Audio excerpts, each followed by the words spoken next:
About a mile in that direction is Winchester. It's quite a sleepy place today, but it hasn't always been like that. In the 9th century, King Alfred made it his capital, and it remained the top city in Norman England until London finally overtook it. But while Winchester was thriving, not all of its citizens were enjoying the boom. This field lies just outside the city boundaries, and 900 years ago, it was home to a community of Winchester's outcasts. The men who lived here were united by a terrible bond, a disease that disfigured their bodies and condemned them to a life of exile, a disease called leprosy. Somewhere under here lie the remains of a 12th century leper hospital. But this wasn't just any old leper hospital. It had living quarters, a master's house, a huge cemetery, and this fantastic chapel. And Time Team have got just 3 days to find them. It's the start of day one, and geophysics are already well into their stride.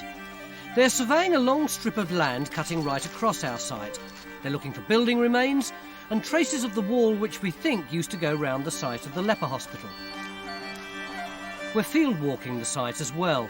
There's a huge amount of building debris just lying around in the field, and that could give us important clues about where to put our first trenches. Seems to be the popular design around these parts. I don't understand. We've got this picture of the most fantastic chapel. Yeah. And yet the people who would have worshipped there would have been the poorest people in the whole town. Yeah, but I think that's to do with the patrons, the rich families who are endowing the hospital. That's their insurance policy, that's their ticket to heaven by giving money to set the place up. So that's why there's such a contrast. What do you got, Dick? Well, as you can see here, we've got a collection of finds, some of which seem to be quite important.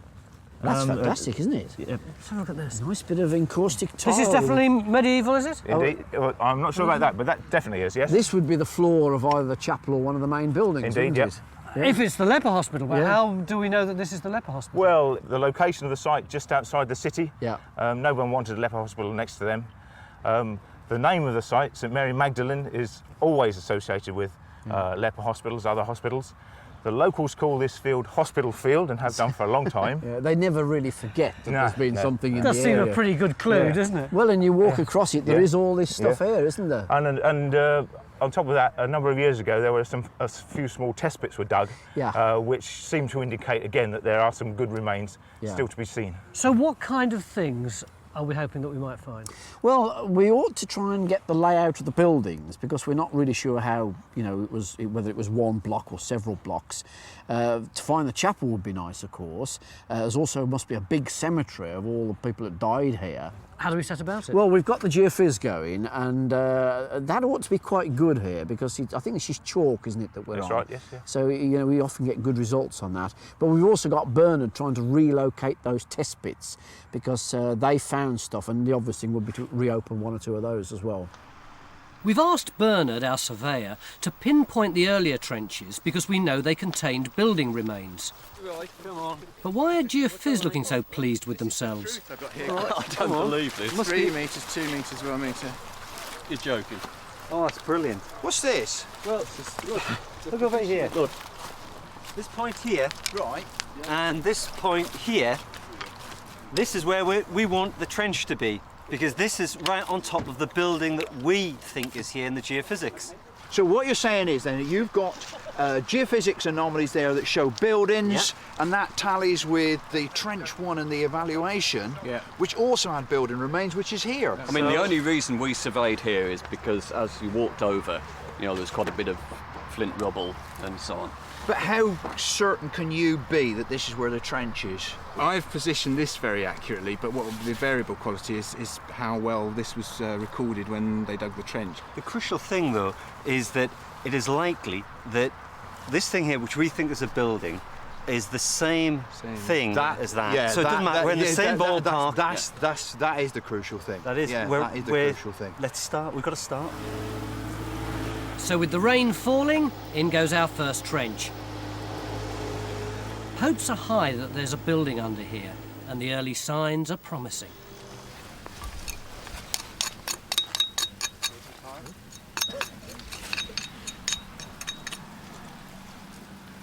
Tell you what, that'd go well in a wall, that would. Nice bit of flint, that is. That would. I'm not doubting you. I'm not doubting you. No, that'd fit building well. Look at that. I wouldn't bet an ash where ash comes from. But one flint doesn't make a building. We'll find out later what's waiting to be discovered in Trench 1. We've set up our incident room in the local girls' school, where Robin's piecing together the early history of the site. He's come across some 18th century illustrations of the hospital which could provide valuable information to the team. Meanwhile, Stewart's also in Sherlock Holmes mode, investigating early maps for clues to the layout of the site. Evidence suggests it stood within a 5-sided boundary wall, and Stewart thinks this aerial photo may show the faint traces of that wall. Up on site, work's continuing in Trench 1. We've already found remains of a wall, so Carenza's opening a second trench next door to try and pick up the end of the building. We know our hospital must have had a cemetery too. We're really keen to find that, as any skeletons could give us crucial information about leprosy in medieval England. So we've invited forensic scientist Margaret Cox along. We haven't dug this lot up, have we? No, these are actually from Chichester, from the Leper Hospital Cemetery excavation there. What is leprosy? It's a bacterial disease that affects the peripheral nervous system. And because you get a loss of feeling or an anaesthesia associated with that, then you damage your soft tissues, they get infected, and the infection tracks in and actually damages the bone. So what should our diggers be looking for? Well, the sorts of things they won't expect to find are a different face. And if we look at this one here, for example, this is a male, and if you look at him, he's actually lost the nasal spine, and the edges here have resorbed and become very round. You've got the bone that supports the teeth here is also pulling back. And so you lose your front teeth as well. So you get a very flattened, collapsed front of face. But the most important changes that they need to be aware of are to the hands and feet, because they have real implications for the way they excavate. If you look at this one, for example, this toe, it's really sort of penciled off and become very thin and tapered, and it doesn't look like a toe bone. So they might be seeing shapes and things that they don't really recognise. And they're also very, very fragile, so they need to be extremely careful to recover them. We're sifting through the evidence from trenches 1 and 2. No bones yet, and the building we've found doesn't look like our prime target, the chapel. Maybe we're having more luck in the hunt for the boundary wall. John, how's the geophys going? Look, that's the resistance. We've got a really nice building, and that's worked well. Now that slots into that square there. Yeah. We've surveyed a long strip magnetically, and I can't find any boundary, sort of ditches, limits to the precinct at all. Stewart! We can't find the boundary. I think we might be able to help you out there a bit, Tony. Go on. We've been looking at the old maps and the air photographs and so on, and we've identified that we're in the right field. And one of the parish boundaries which comes along here gives us the area that is extra-parochial. This is the area within which the lepers would have lived. What's this little kink here? Well, this kink corresponds exactly to where the pentagonal enclosure is shown on one of the 18th century maps. Now, if you look at the air photographic evidence, we have these lines which are showing up as light colours in the chalk, and this is the pentagonal-shaped enclosure we've been looking for. It's clear as day here. Why haven't you got it? Well, I think we were hoping there were going to be boundary ditches there, and clearly there aren't. Could they have just been ploughed out? Possible, yeah. Well, that looks relatively clean and clear-cut there, but there is one complication to add. What's all this? This is at a very, very big First World War army camp, which was built right across the site. I mean, we've got a detailed plan of it, which Ray Sand's actually transcribed onto here, so we can work out where all the roads and buildings were. And the way it's plotted out here, you can see that's where the chapel site is likely to be and the boundaries. The camp hasn't seriously impinged on it either. Back on site, we think we've picked up a trace of the World War I camp already. But it could actually help in our search for the layout of the medieval hospital. We know our hospital had a well, as lepers weren't allowed to use public water supplies. When the army was stationed here, they adapted the well and put a metal wind pump on top. Geophys think they've located the remains of the wind pump. If they're right, we could be on the trail of a medieval well. We think it's worth a new trench to find out.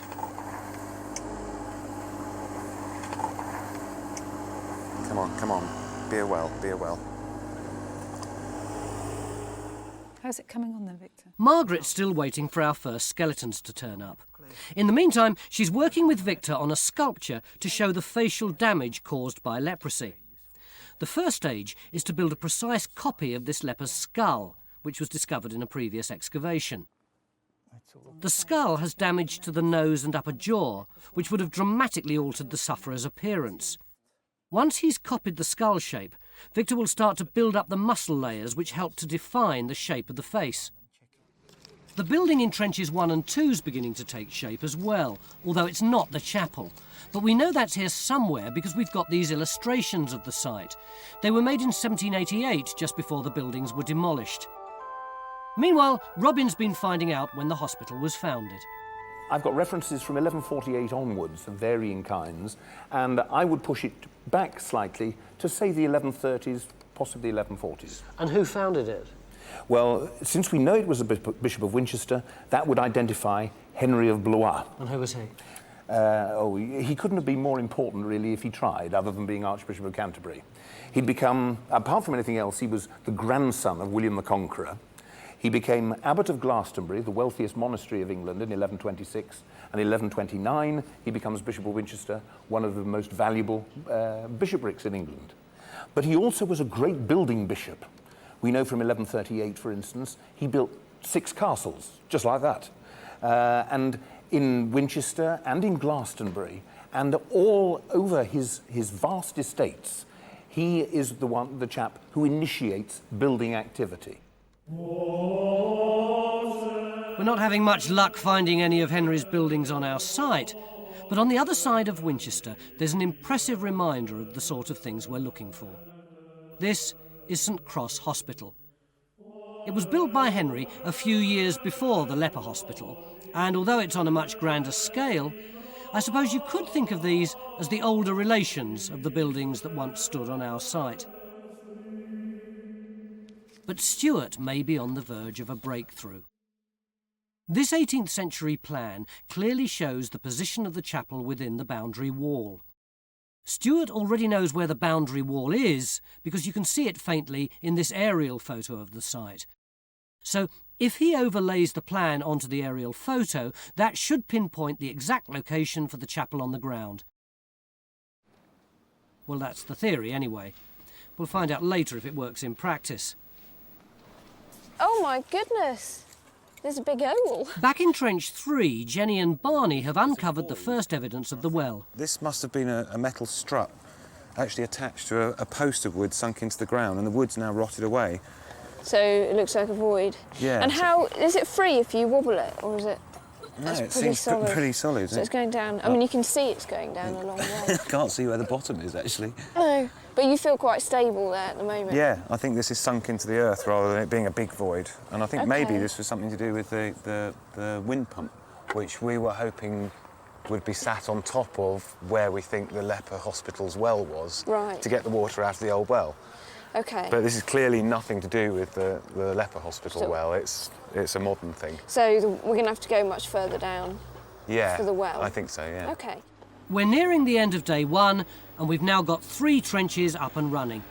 But there's still no sign of our main targets, the boundary wall, the chapel and the Leper cemetery. It's all very frustrating. But maybe our luck's about to change. Now, there are rumours that you agree for a change. Oh, we always agree, don't we, John?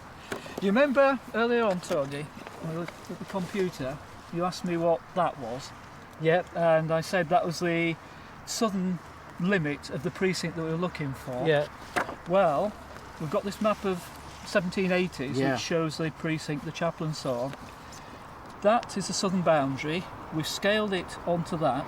And once you do that, the whole thing drops in with the soil mark that was shown on the air photograph. That goes straight up there. That goes along that hedge boundary, comes back along that mark, and then back down there. Which means we can now identify exactly where that chapel site is. And it's in that area there where that dark patch is. And where is that in here? We're actually stood on the northwest corner of the chapel here that Bernard's set out. Right. And he's currently setting out the northeast corner over there. It's not bad for them. Come on, John, what have you got? Well, we've extended our survey. That was the building we had this morning in the resistance. Yeah. And now we've got this really nice anomaly here. And that looks as though it goes with the north wall of the church. Yeah. So in effect, that's how the church sits. It seems to me we should put something across that then, shouldn't we? Once you've done the rest of that. Yeah. Will we do that tonight?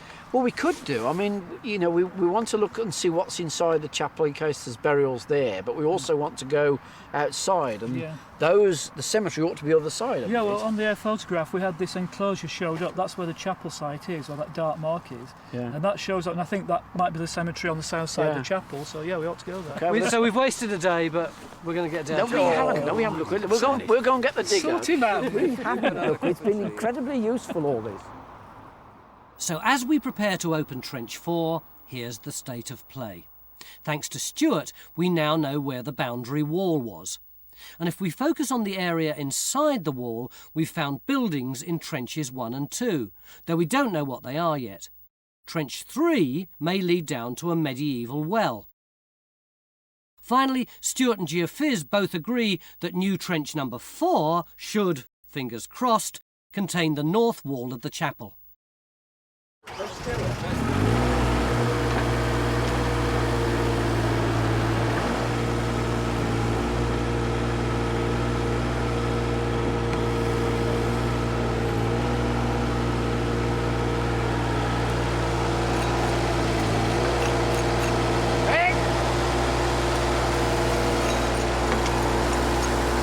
Oh wow, look at that. Bang on the line as well. Look, there it is. Yeah.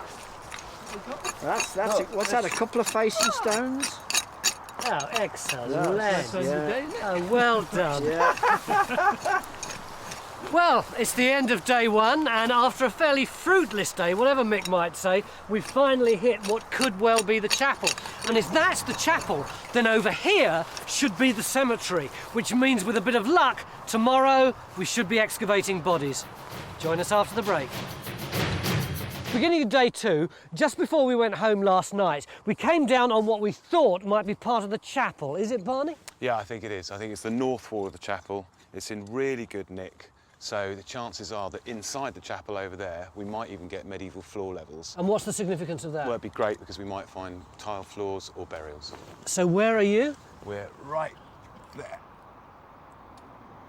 If that wasn't enough, after we'd all gone home, Phil stayed here rootling around. What were you looking for, Phil? What we wanted to find was the east wall. It's the most sacred part of the chapel. It's where the altar is, Tony. And have you got it? Yes, it's incredibly heavily robbed, but if you really needed any proof at all, look, we've got our first piece of beautiful moulded stone. Excellent. It's from the main window, and we should be able to tie that in with a 1788 illustration. So where are you? We're there. Which means that according to our plan, 27 foot over in this direction, round about where this hat is, there should be the door out of the chapel into the Leper cemetery. Which is exactly where Mick's opening our next trench. So now we've got 6 trenches up and running.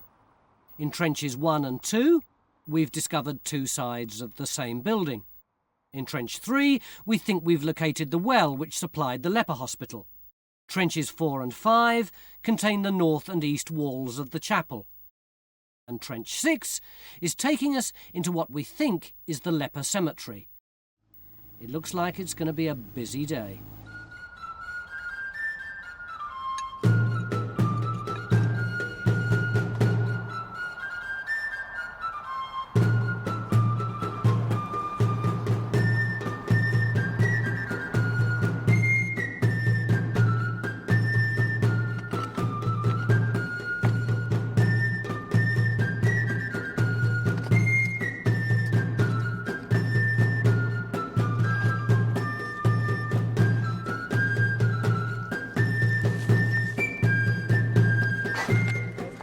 In Trench 5, Katie's found our first bones. It looks like they've been buried just outside the chapel. This, for example, this rib is from a child, quite a young child Why as would well. there be? Do children get leprosy? Children can get leprosy, but often leprous people had their wives and children living with them, And so, you know, there may well have been children here. They're not to be precluded. If we get an intact skeleton in that grave cut, is that going to be more helpful than just these bits and pieces? Well, yes, because if we get a whole skeleton, then we can look at the different areas of the skeleton where we might see leprous changes and see whether or not we've got somebody who had leprosy. So, Katie, what are you going to do now? Well, we're going to obviously have to extend the trench so that we can find the end of the grave cut. You've only got the foot end at the moment. Yeah, so I'll have to go and get the digger driver. Right. Barney? Oh, there you are. I couldn't see. We've moved Barney to the cemetery trench. Well, we're doing quite well. Down at that end, we've got the south wall of the chapel. More interestingly, just between the two of us, just there... What, this other thing here? Yeah, that's another wall. That's definitely structural, much smaller, and it's possibly something like a porch. What about down here, though? Because we should have got bones. And I'm having a nightmare. Are you having a nightmare? Yes. What is that? Well, I've got disarticulated bone, Yeah. and I've got a cluster of bones down here. Can you see them? Yeah. There's a bit of a skull, and then a couple of vertebrae there, but no grave cut, and the rest of the body's completely vanished. So I think we've got evidence for cemetery, but it's all disturbed. So this is where they've redug it and redug it. It's all... I fear so, You don't even think it's necessarily one body, presumably? I can't tell. It's too jumbled up. So what would you suggest? We carry on out? I think it would be a good idea to carry on with this one and see if there's any undisturbed graves underneath.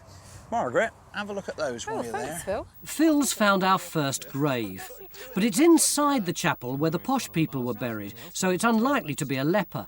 Margaret thinks it's a female, and John Crook, our architecture expert, has a theory about who it might be. Just as a working hypothesis, I can supply a female who was buried on the south side, and that's Mrs. Elizabeth Simmons, who died on the 12th of September 1695, aged 90 years. So she was born in 1605. Yeah. Now her dad, John Ebden, sometime master of this hospital, is also buried there, according to the other source that we have, who says that I think he died in 1614 when he was 98. So I'm not a mathematician, but that makes him 90 when she was born? He must have been about 90 when, so he can, yes. Good God. Conceived at age 89. That's a very healthy part of the world, isn't it? Must be good air up here, Phil, don't you think? I will check I'll check the dates of these people, I think. Here. It's easy enough. So we may have a father and daughter both buried in the same part of the chapel. Over in the incident room, Victor's been hard at work on his bust of a medieval leper. And you can already begin to see the terrible physical impact of the disease. So how were lepers viewed back in the Middle Ages? You could make the comparison with how people regarded AIDS about 20 years ago. They were very afraid that they might catch it. They thought that the people who had it were repulsive because, of course, leprosy does disfigure you. Also, they associated leprosy with sex. They thought that one of the ways in which it was transmitted was sexually. They thought that lepers were more lustful than ordinary people. And so just as with AIDS, there was this sort of feeling, you know, these are people who've behaved wickedly and that's why they're like this. How did they look after lepers? By segregating them. Outside the town, they had space for a garden, they had a field with, they could grow corn, they could pasture animals, and they would live in a kind of village and look after themselves. So how many leper houses were there altogether? Well, we know of about 300 documented ones, don't we? And we might say there are a few we don't know about. So it's going to be somewhere between 300 and 350. You've also got to distinguish between hospitals that cared specifically for lepers, or were stated to do so, and those who just cared generally for the sick in various ways. If there are 300 odd of these leper hospitals, how many of them have been excavated? And if you like, how does our excavation here compare with that? Well, there's been a number of excavations. What's very important is that you're putting the hospital really in its context, in the context of the landscape and the context of the buildings within its precinct. And this really is a first for English archaeology.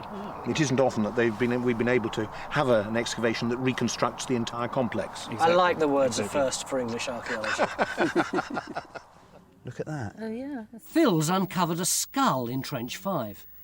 I mean, the trouble is, what I don't understand is what it appears to be doing in the middle of the grave cut. I mean, we've got a superb coffin imprint. Look, the stain goes down there. Yeah. Look at it, and there is actually got the wood in it. It's incredible. And then there's the other end of it, and it comes back up the other end. Yeah. And it butts up against this side of the grave. Obviously, once I clean the whole lot back, I should get the whole shape of the coffin. I mean, the only thing that occurs to me at the moment is for the foot end of a grave, you know, that is actually not very big, even for an adult's. And I just wonder if we haven't actually got a child's coffin in here, maybe on top of earlier coffins. But if that is an indication of the condition of the bone... Yeah, it looks good, doesn't it? I think you'll be very pleased to work with that one. Yeah, that would be great. Jenny, is this no entry tape? Yes. Can I come in? As long as you're careful. I will be. What's the problem? Well, we found the wind pump that was here for the First World War Army camp, and we think it's on top of the medieval well, so we're just being careful until we know what's going on. Why are we interested in a medieval well? Because I think it to be a really critical part of the leper hospital. They couldn't survive without their own fresh water supply, and if you could get one here, then it'd be a good reason for it to be here. How do we find out how deep it is? I think we have to drop something down it and time it. Oh, we must do that. We must do it. It'll be very exciting. Bob, can we use one of our spare mics? These are the things that we all wear, so we could hear the sound of something going down there. Right, how are we going to do this? Right, if you tell me when you let go of that, I'll press yes on the stopwatch. What, this? Yeah. This is what's going in? I think so, it's nice and heavy. OK, hang on. I'll say 1, 2, 3, go, all right? OK. 1, 2, 3, go.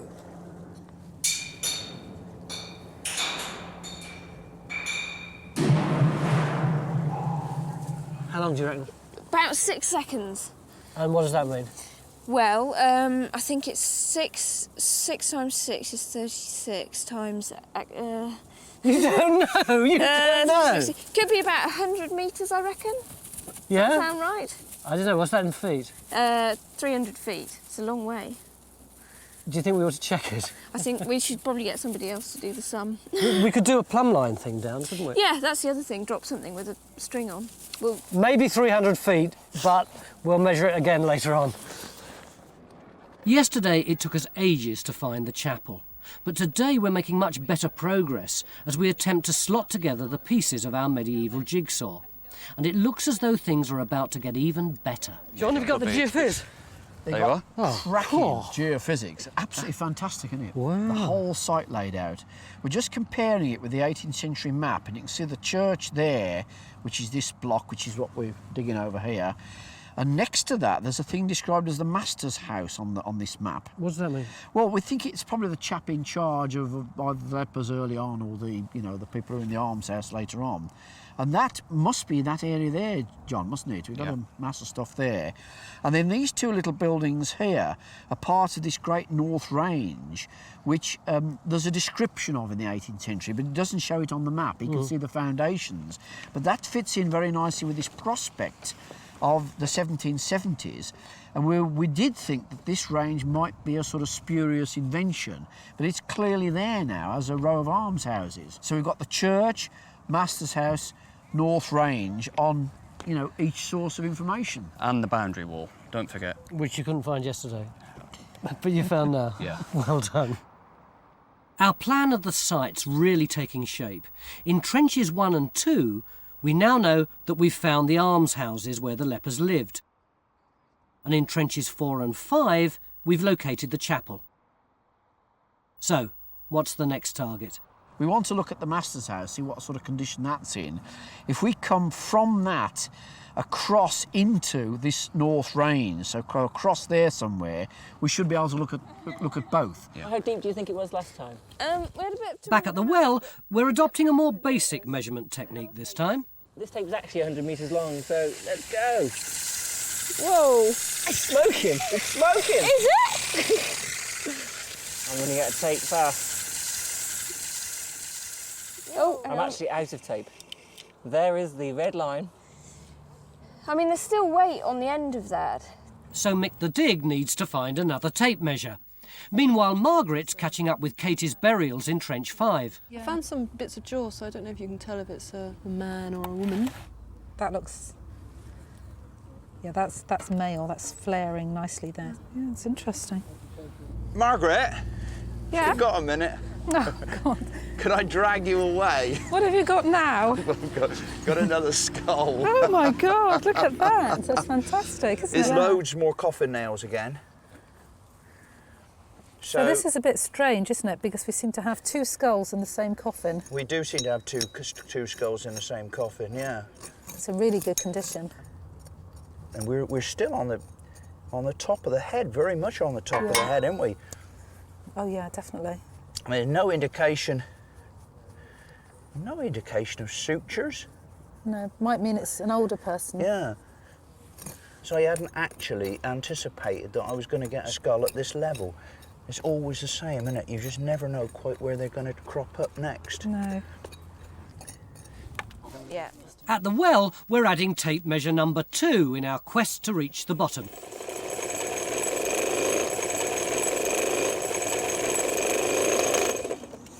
That is 150 metres. That is absolutely... And it is still pulling when I let go.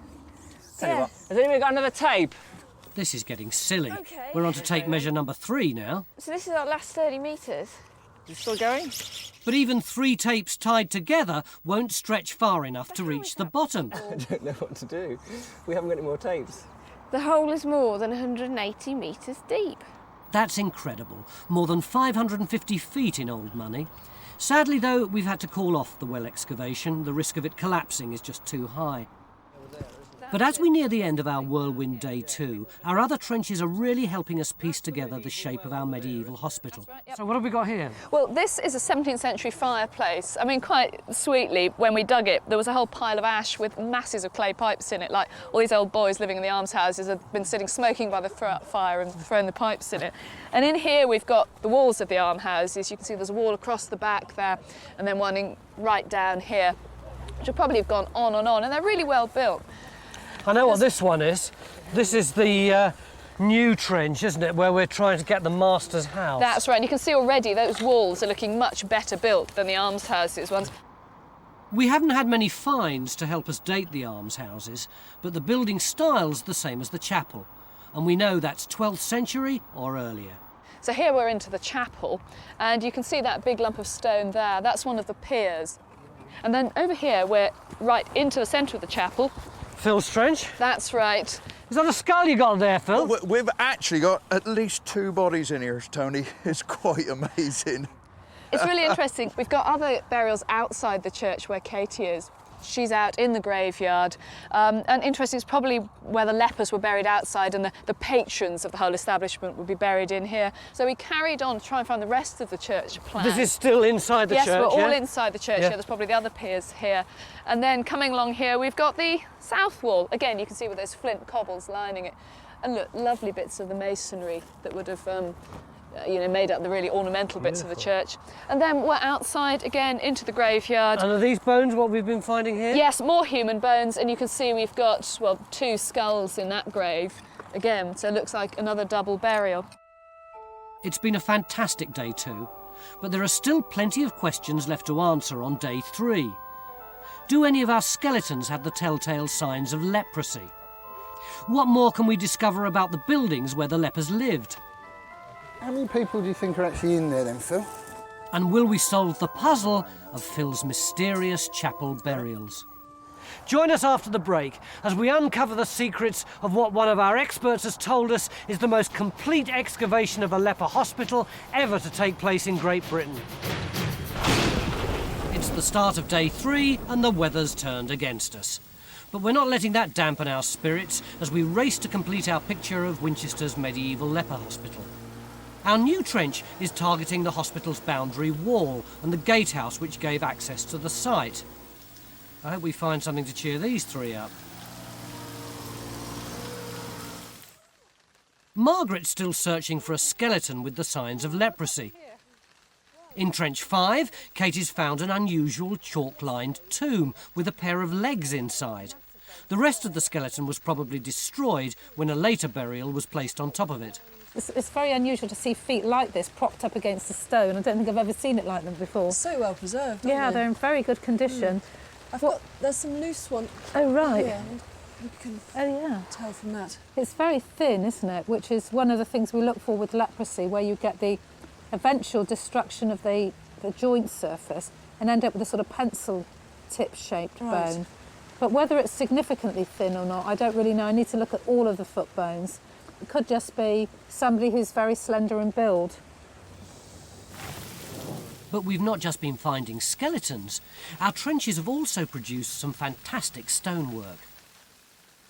But can we match any of it with our 18th century illustrations of the chapel? Yes, absolutely, and that's what's fantastic about the things that are coming out of these trenches. Let's have a start with that one. Now, you see this little sort of pie crust decoration? Now, do you recognise it there? Absolutely. Probably that very arch. The others seem to be a bit different. And what about my little piece Well, here? that's the best of the lot, really, as far as the 12th century is concerned. Over the high altar, you've got this zigzag or chevron decoration, and there is an actual piece of it. I just thought that was just paint. Yeah, it does look like paint, but it's not. What this shows, of course, is that this is actual real architecture.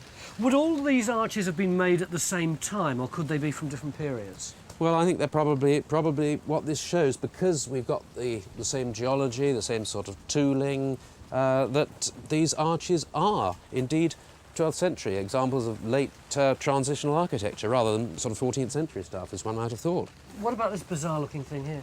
Well, that's perhaps the loveliest of the lot. There's not much in the way of what you'd call liturgical furniture in these pictures, but there is this niche which presumably held a statue. It had an ornamental top, which you can see there, and here is part of that very top. What are these red things here? You're sort of looking up into the head of the niche. Within the head itself, rather like a sort of acoustic hood, there were ribs, and at the point where the ribs sprout, there are these kinds of, well, are they leaves? They look actually more like, well, raspberries, I think you would say. So what would have been standing here?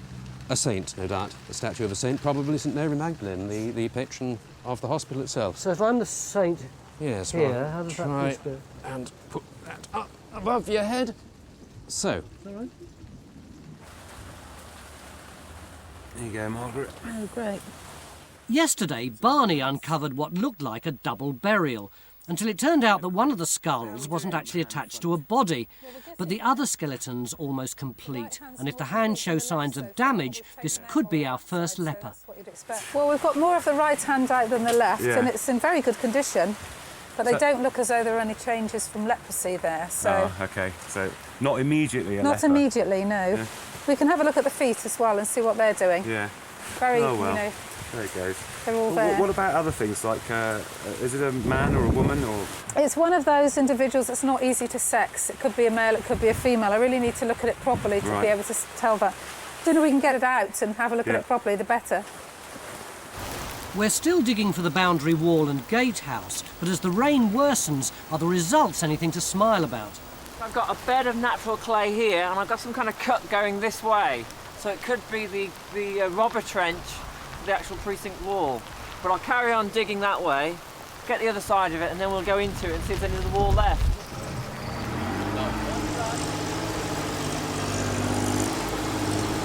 They come in. Oh, yeah, come in, Tony. Oh, you two up to no good? Yeah. Cool. What can you tell us about these, Margaret? Well, we're trying to work out what's going on, Tony. Yesterday we thought we possibly had two burials that had been disturbed and reburied here because there seemed to be a jumble of bones. Then we keep on getting glimpses of bones that are actually articulated, such as the bottom of those legs down there. But they're far too far away from this head to relate to it. So this person would have very short legs and a huge long spine, which doesn't stack up either. And we've also got a part of a pelvis here with the femur running off of it, but it's by somebody's head. So it makes no sense at all. Do we know anything about these people's sex? I think this is a female, but I'm not 100% sure yet. And that one I think is a male. And in a way, one of the prime things is to actually get the bones out of the ground, let Margaret have a look at them and see whether she can actually make two complete skeletons out of them.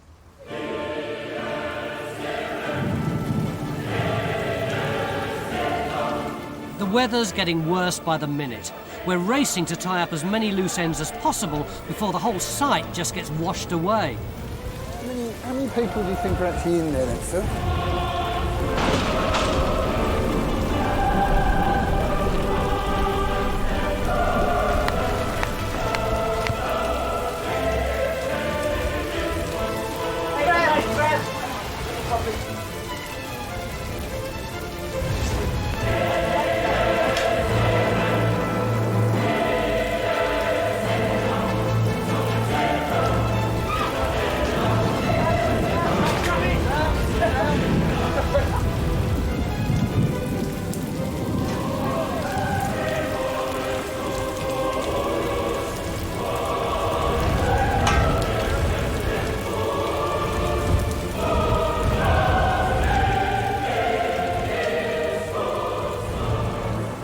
that for Margaret.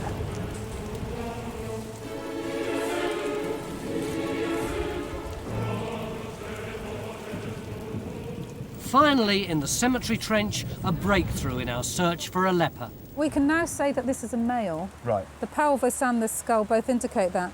But although we've got none of the leprous changes to the hands and feet, we actually have got the beginning of remodelling of the nasal bones. Right. And so this edge here, which is usually sharp, is actually rounded and the nasal spine is resorbed. So he could have been a leper? He could have been in the early stages of leprosy, yeah.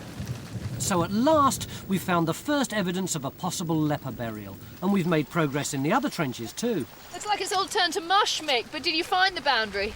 Yes, this mush, as you call it, is actually the fill of a robber trench. So it's a trench cut for a wall, not a boundary ditch? It's not big enough for a ditch. It's the right size for quite a substantial wall. Did you get any dating evidence Unfortunately, for it? no. I just can't dig it. It's just like soup. But at least we now understand where the precinct boundary was. Oh, absolutely. We've got fixed points on the chapel and we've got fixed points on the boundary. I think we've positively identified the extent of the Leper Hospital.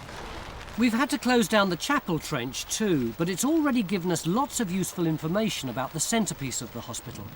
Jenny, we have to stop. Yeah, definitely. Which just leaves the master's house. It's filling with water. But you think you understand it now? I think so, yeah. We've got quite a nice picture now. We've got the back wall of the master's lodging. Yeah. And then this big wall here is the north range, the almshouse, probably where the lepers actually would have been living. Yeah. And then in between the two, which is nice, we've got this little alleyway with a nice flint floor. I think probably it would have run all the way along here and then all the way up to the north door of the church so that they could basically go to church without getting wet. So would that have been covered over? I hope so. I think so, yeah. So in one respect at least, they'd have been better off than we are. Absolutely. All right, can we go home now? Come on.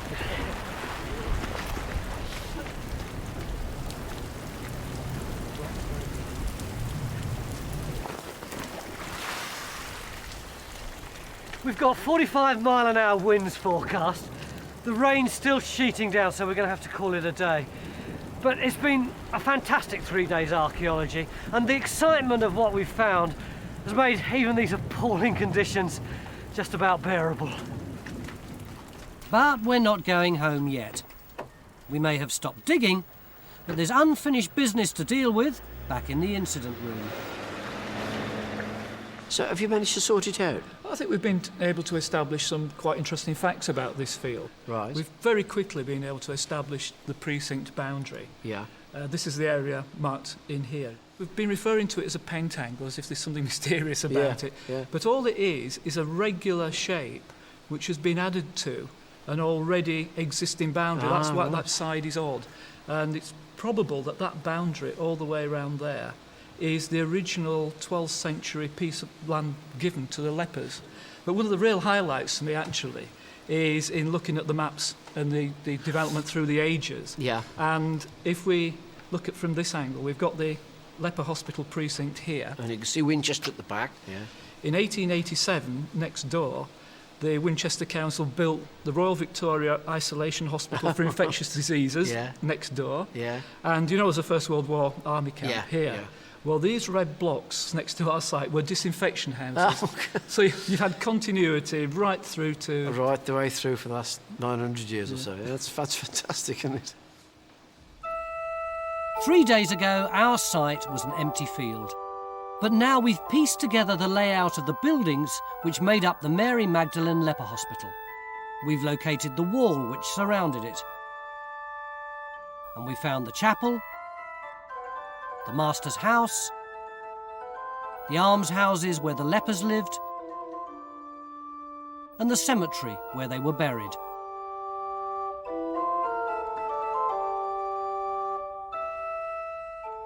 But what about those puzzling burials in Phil's trench? Oh, Margaret, you've finally sorted out my jumble of bones. Well, I've tried to. Put me out of my misery. How many people were in there? There are two. There are two adults, as we thought at the time. And we've got a female there. That's a female pelvis. Is that the one that was articulated? Yeah, that is. And Right. we've got these pelvic bones as well, which I think were all over the place, and they're from a male, probably. It's actually very incomplete, but probably from a male. And how old are they? Well, there are a couple of things that suggest that they're actually quite, you know, quite old. The really interesting thing we've got is this ossified cartilage. This is actually the cartilage that protects the larynx and the Good vocal Lord. cords. And when you get older, this turns to bone, effectively. Look, we've got a male and a female. Yep.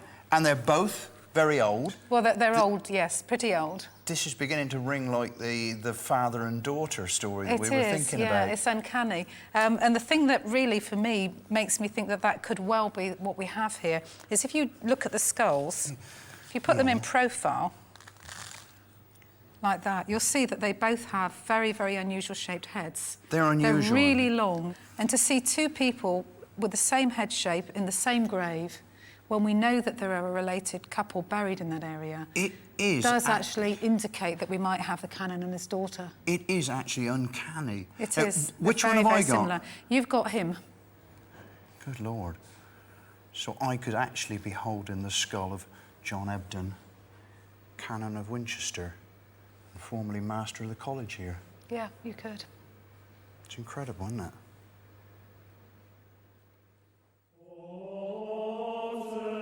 But John Ebden and his daughter walked the grounds of our site many years after leprosy had disappeared from Britain. There are many others resting here whose names are long forgotten, who were far less fortunate than the Ebdens. You know what this reminds me of? When I was a kid, there was a Robert Louis Stevenson book, I can't remember which one it was, but there's a leper that comes in throughout the whole book, and his head is always covered by this cowl.